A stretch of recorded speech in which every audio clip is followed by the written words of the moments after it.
God always speaks in His own way. He speaks to everyone in a language that he can understand. He spoke to wise men through a star. He spoke to shepherds through an angel.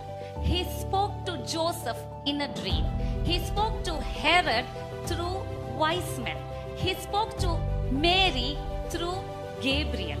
He spoke to Jews through a baby.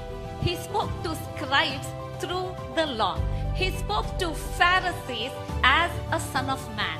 He spoke to Roman soldiers as a human body speaking to them.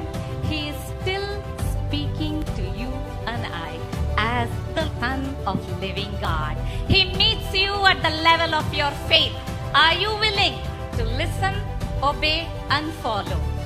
Jesus loves you.